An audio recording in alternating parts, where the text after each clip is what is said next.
Serve the people. Serve the people. And that is our commitment. And that is our commitment. We are True FM. Kamakailan po lamang ay inihayag ng isang opisyal ng United Nations Children's Fund o UNICEF na mayroong totoo at malawakang krisis sa edukasyon ang Pilipinas. Nakababahala po ang mga pag-aaral na tinukoy ng naturang UNICEF official. Subalit hindi na kailangan ng isang dayuhan para paalalahanan ang Pilipinas sa kinakaharap nitong krisis sa edukasyon. Mismong ang Pangulong Marcos Jr. sa panayam ni Binibining Cheryl Cosim ang umamin na pinabayaan na talaga ang edukasyon sa bansa. Classroom. Sipin mo, 160,000 ang kulang natin na classroom. Ano nangyari yun? Basta't pinabayaan na lang. Merong ng classroom kaming nakikita, Marcos type pa. Tinayo mga 1970. Dapat yung mga classroom na yun, 20-30 years lamang ang lifetime. Dapat ayusin yan after. Pero hanggang ngayon ginagamit pa. Pinabayaan talaga ang education. That's what happened. There was no effort to help the education. Kaya yung mga grade, yung mga rating natin, especially STEM subjects, pababa ng pababa. Tapos hindi marunong magbasa. Pinabayaan talaga ang edukasyon. Sino ang nagpabaya? Hindi naman may tatanggi na ang malaking problema ng bansa sa edukasyon ay dinatnan na ng Marcos administration. Ang kakulangan sa silid-aralan, kakulangan sa mga guro, libro, gamit ng mga guro at mga mag-aaral, at ang mababang marka ng mga Pilipinong mag-aaral sa Program for International Student Assessment o PISA. Ngunit hindi rin po naman makakapaghugas ng kamay si Pangulong Marcos Jr. na ngayon ay nagtatanong kung paano nangyari na 160,000 ang kulang natin na classrooms. Na para bagang kauupo lang niya sa pwesto. Na para bagang hindi siya nakakatatlong taon na. Na tila baga wala siyang magagawa sa nagdaang pamamalakad sa Department of Education. Na hindi siya responsable sa pagtatalaga kay Vice President Sara Duterte bilang Education Secretary. Nasa kakulangan ng 160,000 classrooms ay walang kinalaman ang Department of Public Works and Highways na pinangungunahan ni Secretary Manny Bonoan na kanyang personal na pinili para pamunuan ang naturang ahensya. Magugunita na ang Commission on Audit ay naglabas ng 2023 Annual Audit Report kung saan nalantad na sa 6,379 na target classrooms, 3% lamang dito ang natapos o katumbas lamang ng 192 na silid-aralan. Habang sa 7,550 classrooms na para sa repair at rehabilitation, 208 lamang ang natapos. Sa mga paaralan na tinaguriang pong last mile schools o mga eskwelahan na nasa napakaliblib na mga lugar, sa 88 last mile schools, 3 lang ang natapos. Sinabi rin po ng COA na ang Basic Education Facilities Fund o ang pondong nakalaan para sa construction and repair ng mga classroom ay hindi maayos na nagamit at napangasiwaan ng 14 na regional offices ng DepEd. Tatapwat. Sa tugon ng DepEd sa COA report, sinabi nitong ang provision sa General Appropriations Act noong 2023 na naglilipat mula DepEd patungo sa DPWH ng responsibilidad para sa repair at rehabilitasyon ng mga classrooms ang siyang nagpaantala sa programa ng DepEd. Sa totoo lang, hindi lamang maibubunton ng tangi ang sisi sa DepEd sa kabagalan sa konstruksyon at repair ng mga silid-aralan. Malinaw po ang panuntunan. Ang lahat ng itatayo na bagong classrooms ay pangangasiwaan ng DPWH. Ang Basic Education Facilities Fund ay nasa ilalim ng Department of Education budget. Ang implementing agency ay DPWH. Ang DepEd ang siyang tutukoy kung saan magtatayo ng mga classroom.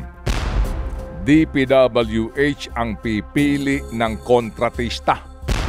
DPWH ang dapat tumutok sa konstruksyon ng mga classroom. Hindi pera. Hindi pondo ang problema sa pagpapatayo ng mga pangangailangang silid-aralan sa bayan na ito. Ang problema ng bansang ito ay ang mga taong gobyernong nagpapatupad ng proyekto. Para sa taong 2022, ang pondo ng Basic Education Facilities Fund ay 5.9 billion pesos. 2023, 23.4 billion pesos.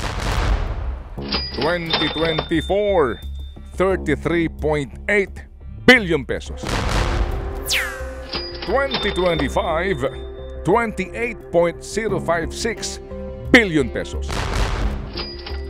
Klaro sa ulat ng Second Congressional Commission on Education o EDCOM-2 na ang kasalukuyang sistema sa konstruksyon ng DepEd classrooms ay problemado. Tad-tad daw ito ng mga sagabal sa mabilis na pagpapatupad ng proyekto. Tinukoy sa report ang mabagal na pagpaplano, pabago-bagong disenyo ng classroom, mga palpak na bidding at kanselasyon ng mga kontrata. Ito'y ilan lamang sa mga suliranin. Sa turing ng DepEd, ang halaga ng bawat classroom ay 2.5 million pesos. Habang ang DPWH ay 3.5 million pesos. Diyan pa lang may komplikasyon na. Alangan namang hindi pa rin alam ng Pangulong Marcos Jr. na ang isa sa dahilan kung bakit may 160,000 classroom shortage ang bansa ay dahil sa korupsyon. Magkakasabwat na ang mga kontratista at taong gobyerno. Kaya naman kahit na atrasado o hindi matapos ng kontratista ang proyekto, hindi ito napapanagot. Bagamat kumubra na ng bayad sa proyekto ang kontratista. Halimbawa, sa Last Mile Schools program kung saan ang DepEd ang mismong implementing agency, may mga kontraktor na tumanggap na ng mobilization fees o down payment sa proyekto sa halagang 211.2 milyong pesos. Kahit na higit 500 araw ang delay sa proyekto. At sa report ng COA, ang DepEd mismo ay nahihirapan ng mahagilap at makaugnayan ang kanilang kontratista. Ang DepEd na tinutukoy dito ng COA ay sa panahon ng panunungkulan ni dating Pangulong Rodrigo Duterte. Sa harap po ng malaking problemang ito sa kakulangan ng classrooms, ang iniisip pong solusyon ni Secretary Sani Angara ay ang Public-Private Partnership o PPP. Ano naman kaya ang mekanismo sa pagpapatupad ng PPP na ito? Kailan kaya ito maipapatupad? At dito po, classrooms pa lamang ang pinag-uusapan. Papaano po naman kaya ang problema sa kakulangan ng 30,000 mga guro sa public schools? Kakulangan ng mga aklat, kakulangan ng mga gamit at pasilidad. At sa kabuuan ang sinasabing learning crisis na hinaharap ng mga Pilipino ngayon. Isinasaad po sa bahagi ng conclusion ng EDCOM 2 report. To move forward, we must first and foremost address the basics.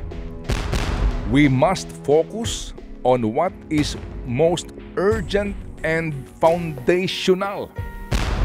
Early childhood education.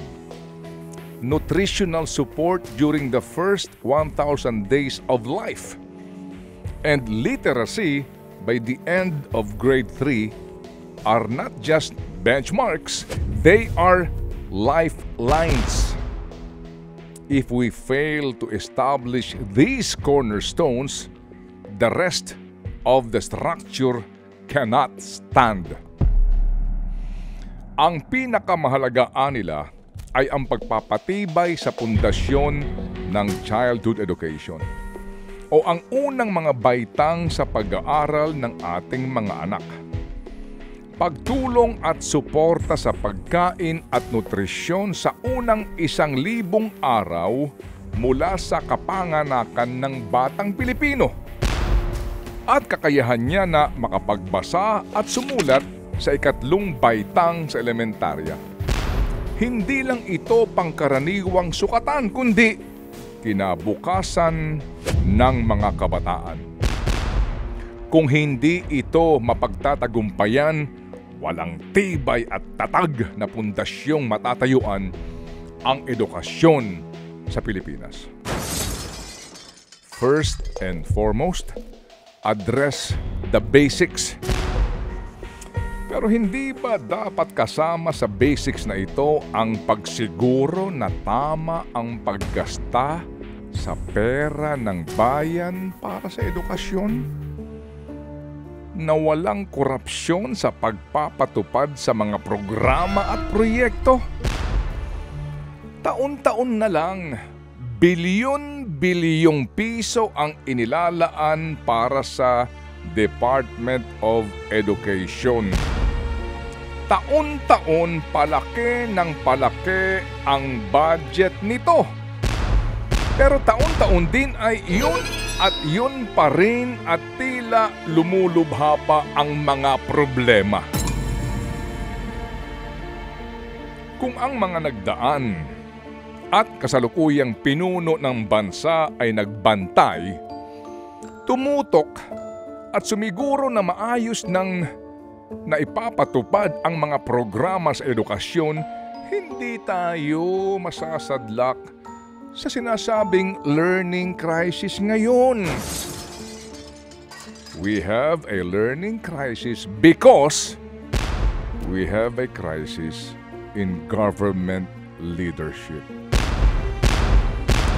Naharap po sa learning crisis ang Pilipinas kasi tayo ay mayroong krisis sa pangasiwaan at pamunuan sa gobyerno. Yan ang katotohanan. Think about it.